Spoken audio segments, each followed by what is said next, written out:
हासिबादि रानथा रानथा थैगोन पुलिस बेलथारफ्रा बे प्रमदनि थनायाव मानो फैनांगौ बे उथुमनि लेवानाव मानो फैनांगौ बिग ब्रेकिं निउज गोजोन गोरोबथानि उनाव बर' रायजोआव दावराव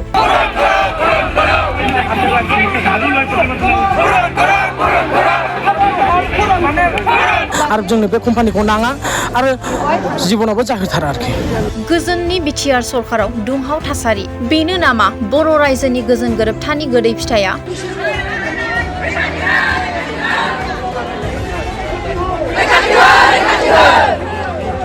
बुवा नङा बुबायबो आखाइबो होदों जोंखौ आरो जोंनि आइ माहारि बिमा माहारि बिनानाव माहारिमोनखौबो जोंखौबो बुदों नैबे नुनाय सावगारिया मा फोरमायो प्रमद बर'आ सनानि बड'लेण्ड सुइजारलेण्ड बानायनो होननाया बेनो नामा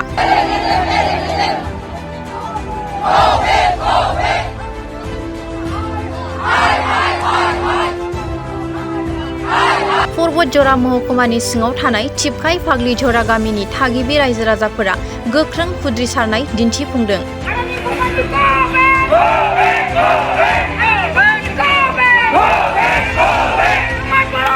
जोंनि गामिनि दरसेनि मानसिखौ गासिखौबो बुथारजोबथों बुथारनानै सिलिंखार बानायजोबनानै बे कम्पानियाव बे उवालाव जोंनि मुंख्लं खाम्फाफोरखौ उवालाव अल बाउन्डारि खालामनानै जोंनि बे कम्पानिखौ बानायथों क'क्राझार जिल्लानि सिङाव थानाय बतझरानि बासबारि ओनसोलनि 2 नं फाग्लि झरा गामियाव टार्मेल पावार प्रजेक्ट APDCL नि गायसननो थाखाय आदानि कम्पानिया 3600 बिघा हा लानो नागिरनायनि सायाव बिटिआरनि CM प्रमद बर'आ मा राहा लागोन समासो फोरमायसिगोन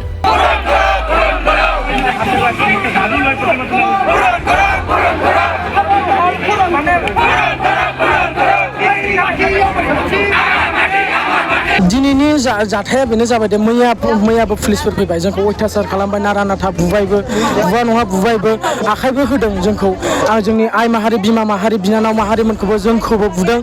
नारा नाथा खालायदों जोंनि बिबौमोनखौबो अयथासार खालामनानै माने जों मैया जाहोआखिसै खुन्थियाखौ गायहोनो हायाखिसै आरो दिनैबो फैदों बिसोर खुन्थियाखौनो गायनो आरोखि खुन्थियाखौ गायनो थाखायनो फैबाय जों जेब्लाबो गायहोआ आरो जोंनो बे कम्पानिखौ नाङा आरो जिबनावबो जाहोथारा आरोखि पुलिसफ्राथ' फैदों क'क्राझारनिफ्राय 300 जन फैदोंनो आरो मैया जेखुनु जेसेबां फैनायमोन बिसोरो फैदों आरो फैनानै हासिब सुवानि लानायनि जाहोनानो जाबाय जोंना बिमा जोंखौ जाय आखाइ होगोन प्लास बे आदानि कम्पानिखौ खुन्थिया गायोबा जोङो बे हासिब सुवाजों मुंख्लं खाम्फा मुंख्लंथ' नङा माबा बानायनानै जोङो प्रमद बर'खौ आरो हेमन्त बिश्व शर्मा आरो रन्जित बसुमतारीखौ आरो उत्तम हाज'वारिखौ जोङो हासिब सुवाखौ जारिनानै सावनाय जागोन आरोखि हगारा जों जिबनावबो हगारा जों हगारनो हाखाया जुदि गावसोर जुदि लाथारनो गोसोथारबा जोंखौ लाथारनो गोसो जाथारदोंबा जोंनि न'नि मानसिखौ जोंनि गामिनि दरसेनि मानसिखौ गासिखौबो बुथारजोबथों बुथारनानै सिलिंखार बानायजोबनानै बे कम्पानियाव बे उवालाव जोंनि मुंख्लं खाम्फाफोरखौ उवालाव अल बाउन्डारि खालामनानै जोंनि बे कम्पानिखौ बानायथों प्रमद बर'नि सिगाङाव आं बेखौनो आबेदन खालामबाय थारनो गोसोबा मारै मा बुंगोन दिनैहाय दरना काजिनिसो लादों बेवहाय हासिब सुवा लानानै गोबां पुलिस स्टाफफोर फैदों बेवहाय नोंथांमोननि हाखौ सुनो थाखाय दिनैहाय मा बुंनो माने जोंखौ मैया पुलिसफ्रा आखाइ होदों बुदोंबो गिलु बालु लावथिजों नाख्लायदोंबो ओंखायनो जों दिनै हासिब सुवा लानानै ओंखारदों बिसोरो जोंखौ अयथासार खालामोबा जोंबो खालामगोन बिसोरखौ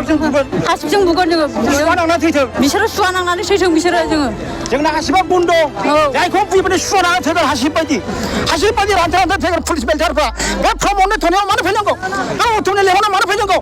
प्रमदखौ सोर खालामदों जोंसो सिम खालामदों उथुमा जोंनि थाखाय देवानि जोंनि प्रमदनि थाखाय देवानि बे जोंखौसो मानो उल्था नारसिनदों गथिखे जों दिनै हासिब लाबोदों हासिबजों पुलिस बेलथारखौ बुरदों बिसोर खोथा लाना फैदों हासिब बायदि रानथा रानथा थैनांगौ नोंसोर पुलिसफ्रा फै आवगायबो नै जों हासिब लानांगौ